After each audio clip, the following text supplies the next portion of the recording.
बिस्मिल्लाहिर्रहमानिर्रहीम, अस्सलाम वालेकुम। तो सर्दी के मौसम के असरात से बचने के लिए आज मैं आपके साथ बहुत ही अच्छी रेसिपी लेके आई हूँ, जो कि ना सिर्फ एक रेसिपी है बल्कि आपके बच्चों को नज़ला ज़ुकाम, खांसी, सीने की जकड़न और हर मसले मसाइल के लिए, बड़ों के लिए और छोटे बच्चों के लिए, दोनों के लिए ही यकसा मुफीद है और बहुत मज़ेदार ये बनकर तैयार होगी रेसिपी। और इसको बनाने के लिए हमें जिन जिन चीज़ों की और जिस तरह हम ये बनाएंगे, बहुत आसान तरीका है कि ना ही तो आपको इसके लिए कोई इमली की पल्प की ज़रूरत होगी और ना ही किसी किस्म की चटनी की, बल्कि ये सादी सी रेसिपी है और बहुत आसानी से बनकर तैयार होगी। यहाँ पे मैंने दो जो है शकरकंदी के पीसेस जो है वो अच्छी तरह काट लिए हैं। उनको एक पैन में मैंने असेंबल करके रख देना है। यहाँ पे देखिए उनको मैंने असेंबल करके रख दिया है। तो हमने क्या करना है कि हमने सिर्फ इसके ऊपर 2 से 3 खाने के बड़े चम्मच जो है ना वो चीनी के डाल देने हैं। जी हाँ, इसके ऊपर हम चीनी डाल देंगे।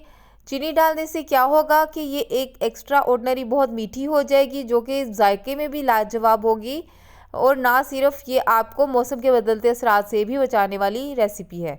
तो आधा कप इसके अंदर मैंने डाल दिया है पानी। बस अब क्या करना है, आधा कप ही हम इसके अंदर पानी डाल के इसकी लिड इसके ऊपर दे देंगे, इसको ढाँप देंगे और इसको हम चूल्हे पे चढ़ा देंगे। अच्छा, अब यहाँ पे आपने इस चीज़ को ध्यान से देखना है कि चूल्हे को जब हमने चूल्हे के ऊपर हमने रखा है ना, तो चूल्हे की जो आग है वो मेरे मीडियम फ्लेम है। बाद में मैंने इसको स्लो फ्लेम कर देनी है। यहाँ पे देखिए, यहाँ पे मीडियम फ्लेम है ना, इसको मैंने स्लो कर देनी है। बिल्कुल दम वाली आंच पे इसको कर देना है जब इसके अंदर भाप बनना शुरू हो जाएगी।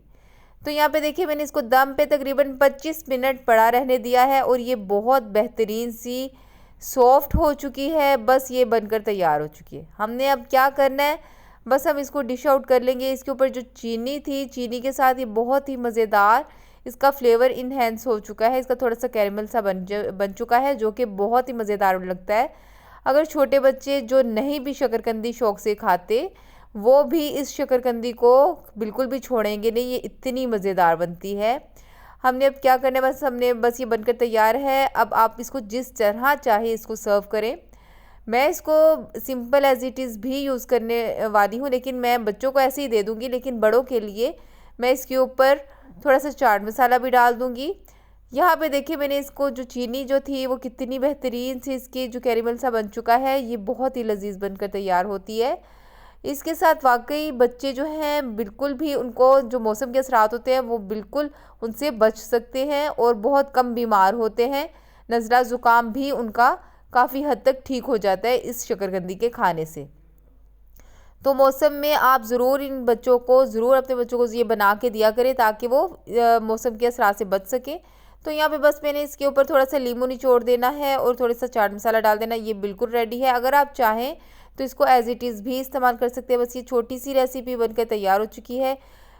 ये थी मेरी छोटी सी रेसिपी। अगर आपको पसंद आए तो लाइक करें, सब्सक्राइब करें, दोस्तों के साथ शेयर करें, कमेंट बॉक्स में आकर अपनी राय का ज़रूर इजहार करें। Thank you. अल्लाह हाफिज़।